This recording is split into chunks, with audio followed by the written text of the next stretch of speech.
So on this channel, I used to exclusively do new movie reviews. And I'm not going to do that now. Not like I used to.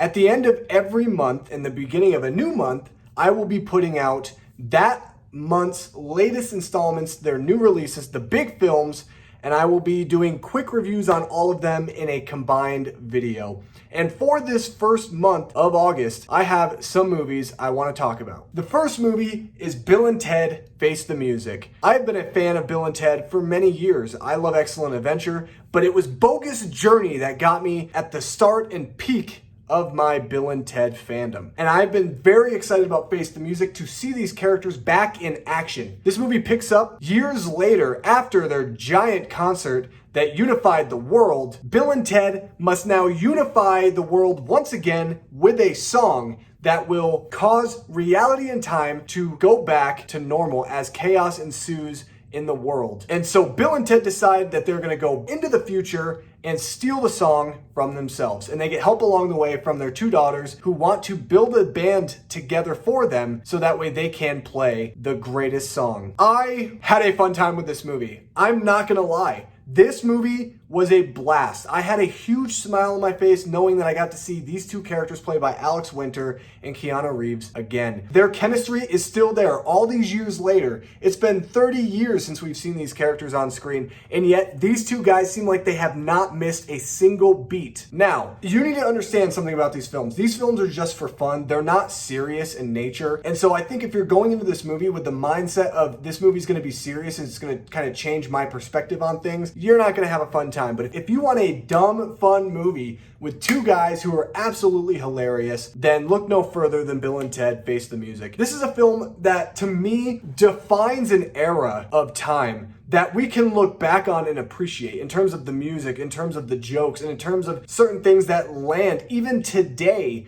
And I think that that's something that I have always loved about Bill and Ted is that it's almost like it rips you out of the current time period that you're in and sets you back to like the late 80s and early 90s. And this movie still felt like that even though the movie is set in 2020. Now, one of the biggest draws about this new film is Samara Weaving has been cast as Bill's daughter and Ted's daughter. I don't know her name, but both of those characters work extremely well for me. I love their chemistry. I love the fact that they're sort of the main focus of the story, but yet they're still the side characters. The main focus is truly on Bill and Ted, who are trying to also figure out their life, by the way, as things are kind of crumbling around them. But I love this whole idea of like washed up musicians, like has-beens. And that's what these two guys represent. And their daughters look up to them as if they're the greatest thing on earth. I love that simplicity. And I love that they're actually two guys who are responsible and who actually love their children. Now, there was one thing I wanted to see in this movie, and I'm not going to spoil what that is, but I got it immediately, right at the beginning of the film, and I was like, these filmmakers know me. They understand these characters and why the fans absolutely love them. And so if you're looking for a good time, Bill and Ted Face the Music is definitely something that you should watch. And especially if you're someone who likes the first two Bill and Ted films, you could either watch it in theaters like I did, or you can even watch it on VOD streaming now. But my rating for this, I'm gonna rate this out of 10.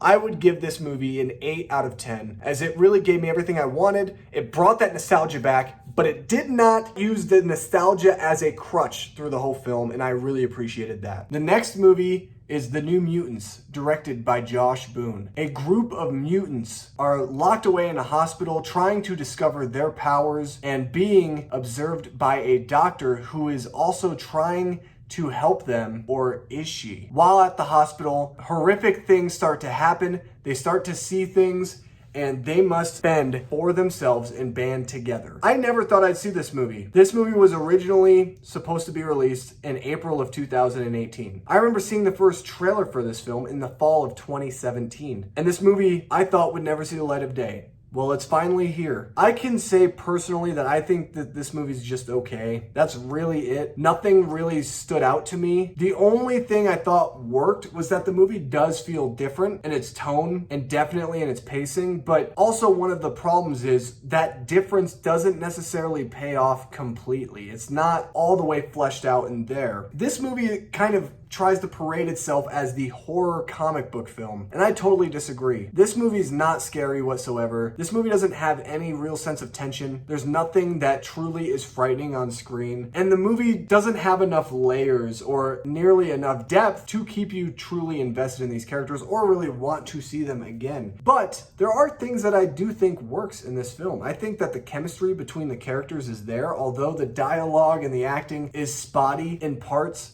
I do think that these characters work well together and that they're able to kind of come into their own. Even though there's some really unlikable characters like Anya Taylor-Joy's character, who I found insufferable throughout the film, there is still heart in this character, but you never really feel that the character is truly real just because of how unlikable she is. One thing that worked in this movie is probably Maisie Williams. I think Maisie Williams gave the best performance in this film. You could definitely tell that she's an actress who has a lot of skill and a lot of craft, and she's able to pull in those dramatic and very impactful movements within the way she expresses herself on screen. And so I thought that that was pretty great to see her in a role like this. Unfortunately, she doesn't look anything like she does now. This movie is interesting because it's lower budget. It's a movie that doesn't necessarily have a true villain in the sense of what a comic book villain is. And I think that that's what is endearing about it, is that it feels a lot more small than some of these big, grand action blockbuster comic book films. This movie really kind of feels minimal in its scope, and that works. That works, actually. I'm going to go ahead and give New Mutants a 6 out of 10. I don't think that this movie's great. I don't think it's a movie that I really am all that excited about watching again. But I can tell you this, if you're someone who's wanted to see the New Mutants for a few years, you've been very interested to see all the hubbub about this film, go check it out. If you want a good X-Men movie or like a fun comic book movie that you can just kind of have and just indulge in and escape for an hour and a half, this movie could definitely be worth it. But I can't really recommend that you spend a lot of money to see this film, because if you're someone who's kind of on the fence, just wait till it comes to streaming, honestly. Wait till it comes to HBO Max. The next film is a movie that I watched at the beginning of the month. It is the new Shudder original horror film, Host. This movie was directed by Rob Savage. I love that last name, by the way. This takes place over a Zoom meeting between friends that try to have a seance. And when they do, they invite evil spirits into their homes. Some weird and paranormal things start to happen over a Zoom call. This movie's brisk. It's only 55 minutes in length. And I thought that the runtime was a bit odd until I actually watched the movie and I said, oh, okay, that makes a lot of sense. And I'm not going to spoil why it makes sense. You will just have to watch it for yourself to figure that out. This movie has been heralded as the best horror film of 2020, and I do agree. However, it has been an obviously weak year for any films because of the pandemic that's going on.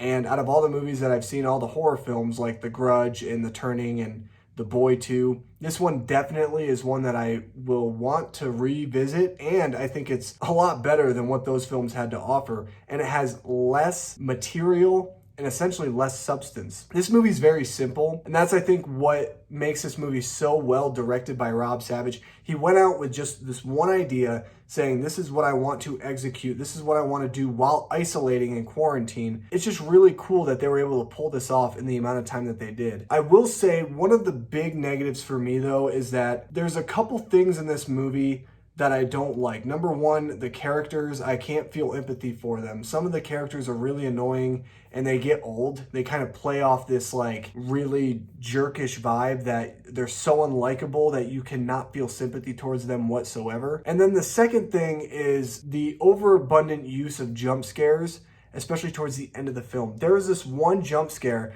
that literally, it felt like it was 10 minutes of build-up and execution for this one jump scare. And I'm sorry, but anybody should be able to see that a mile away. Is it cool?